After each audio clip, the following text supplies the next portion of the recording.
at it. So I am in Buffalo right now, Buffalo, New York, and the thing that brought me here is called the Bali Conference. I was kind of hoping when I first heard about Bali that it was going to actually be in Bali, but it's not. It's in Buffalo, and I've actually kind of fallen in love with the city of Buffalo in the last 2 days that I've been here.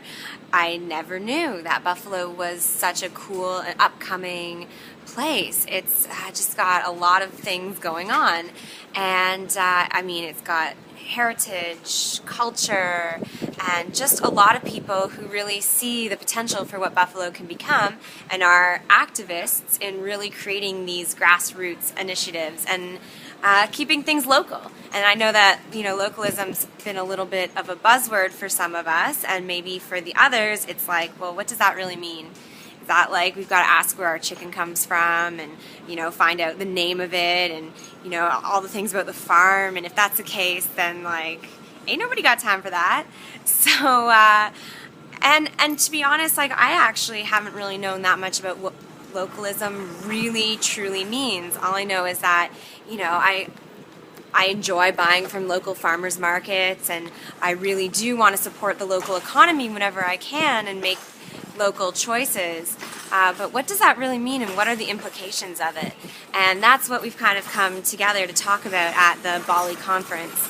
You know, we're talking all about how to bring things back to our local economy and how to keep businesses functioning properly and how to really start engaging our communities so that we feel more connected to each other and so that, you know, we're actually feeling like we're having an impact and that, you know, we're no longer trying to do this alone. Which raises a really good point. I've been talking to a lot of people here, and the thing about Bali and the reason that it feels like this family, you know, everyone is so energized here, and of course the speakers are great and the content is good, but it's like, what is it about this group of people that feels so much like home? And I think that what it is, you know, we all share a common vision. And what I truly believe is at the core of us all is this desire to have an impact. We want to leave a legacy. We want to leave this world a better place than when we got here. And that's kind of what sustainability is all about. But what really matters to us is like, well, how can I get engaged? How can I have an impact? And sometimes, you know, we feel like, oh, well, you know, I can donate to my local charity or I can volunteer my time. But then the question becomes, like, does that actually have an impact? Like, are you really making a difference? And then there's also this question in our mind that's like, well, I'm just one person, and is like me volunteering or me donating $20 really going to do much? Is me recycling this bottle really going to stop all the stuff that's accumulating in our landfills? Like, you know, we've been told to turn off the water when we're brushing our teeth, you know, like from the time we were kids we've been told these things, and yet are we really doing them? Are we really taking the initiative to make a difference? And I think that sometimes we're not because we're bad people, but just simply because it feels like we're just one person, and how can we really have an impact? And so we kind of go with the social status, and we kind of get like sucked into status quo, and we ignore a lot of the things that we really truly probably care about deep down inside, but we feel like we're not empowered to make a change. And so to have this group of people come together where we're all in this conversation together, we all share a common vision, and now suddenly we're feeling like we're not alone. And I think the most powerful thing that we can all do, I mean, we've all heard the Gandhi quote, be the change you want to see in the world. But what I really love is that we're all doing it on such a scalable level. We've all found our niche, and if we haven't yet, then we're kind of stepping into it, you know? Like, what's your position?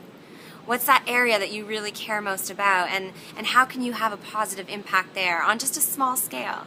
I mean, we don't have to try to go and change the world all at once, but if we can find that area that we're really truly passionate about, and then look for the ways in which we can add value to others by doing something that we're good at and we really love doing, then it's like we're having purpose in the world. It's like we're on our way to making an impact, and just doing that one thing every day in a small and scalable way is what it takes to eventually have a larger impact. And then there's this ripple effect that happens, right? And then we start meeting up and collaborating with other people. We start creating more partnerships, and we start realizing, well, hold on, you're doing this and I'm doing this, and maybe we can like get together and do this thing together, and that would have a larger impact on more people. Suddenly we're influencing, we're inspiring, we're empowering more. And now we're starting to feel like, okay, I can do this. It's no longer this daunting thing that's like, oh, but I'm just one person.